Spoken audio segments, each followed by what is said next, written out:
Charlie Munger said, "Show me the incentives and I'll show you the outcomes." I thought it would be good with quite a few new faces having shown up here recently to give a succinct description on why I quit traditional retirement planning in the industry context, and then also give an update on what lever wealth management is, why I started it, and where we're going from here forward. Hey everyone, I'm Andrew. I'm a CFA charter holder and a CFP professional who spent the last several years helping ultra high net worth and high net worth investors with their complex financial lives. And what I do is I take those thousands of iterations and stories and I give them to you so that you can apply them to your own life. I'll preface this by saying I have a 4-part series called What Your Financial Advisor Doesn't Want You to Know, which goes into a great level of detail with many of these items. But there are a few reasons why I quit the traditional wealth management context.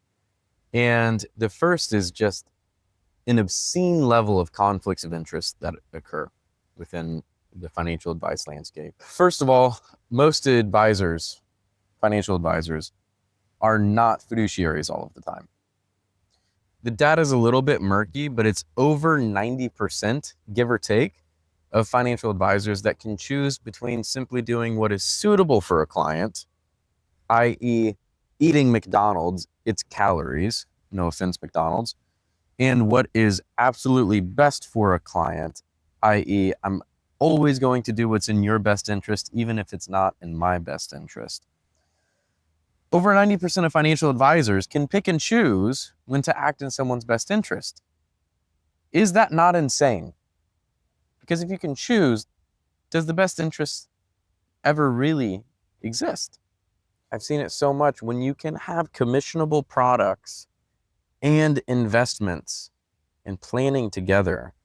And one of these products, a universal life policy, indexed universal life, that's really popular right now. You have an indexed universal life policy, which typically will pay you anywhere from 30 to 50% of the premium as a commission.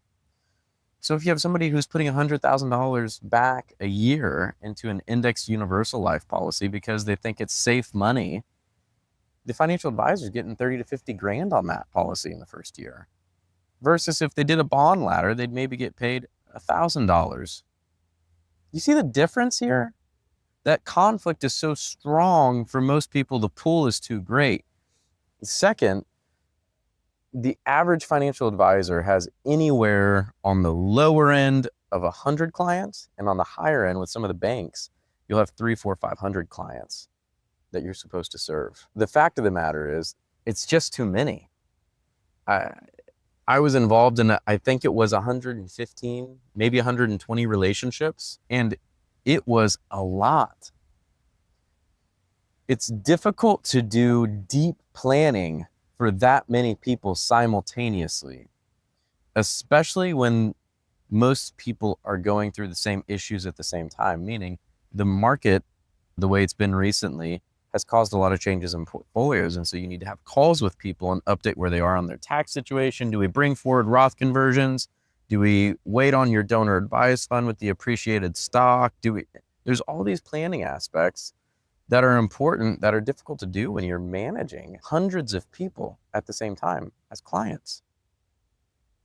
You can have hundreds of clients, but you can't serve hundreds of clients well simultaneously, in my opinion. Yet this is the industry standard. Third, of the financial advisors who do always act in a fiduciary context, meaning they can't move over to a suitability standard, they are always a fiduciary. Almost all of them. And when I say almost all, I mean almost all of them charge based on assets under management. I'm not here to vilify the assets under management structure holistically, but what I will say is experientially, I've had several clients over the years where you look at the work you do for somebody who has $4 million and you look at the work you do for somebody who has $2 million, and it's about the same amount of work. But if the person with 4 million is getting charged 80 basis points or 0.8% a year, and the person with 2 million is getting charged 1% a year, one person is getting charged 1.5 times to sometimes 2 times the other client is getting charged simply because they have more money. So instead, what I did is I opened up an always fiduciary RIA that's completely independent and charges a flat fee. And it's been amazing. The support from you all has been absolutely amazing. I may add another 5 to 10 clients. The line in the sand, I don't want to draw it hard and fast, but everyone who's come on, I've said I'm not going to take more than 40 to 50. I may actually stop it a little bit sooner than that. And I'm humbled and honored that you all have felt value in what I do. I can't be everyone's financial advisor. And I'd love to be your financial advisor while I still have some spots on the bus. But what I am committed to do is I'm going to continue this YouTube channel, because I will never be able to help as many people on an individual basis as I can help by putting out these educational pieces that hopefully resonate with you all and show some financial planning truths. Some of the comments that you all leave, hey, you know what, Andrew, I retired because of you, or I've never thought of a pension that way. There's so many. Those are what keep me going. And even when I turn off taking on new clients, I'm going to continue this regardless. There are other really great financial advisors and really great educators on YouTube that have styles that are far better than mine in many ways.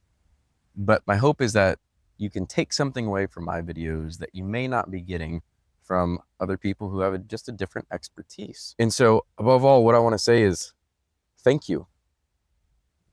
From the bottom of my heart, thank you for helping make Lever Wealth Management a success and giving me an excuse to continue making content like this, because I never would have guessed that I'd have a video that did 1,000 views, let alone what has happened so far.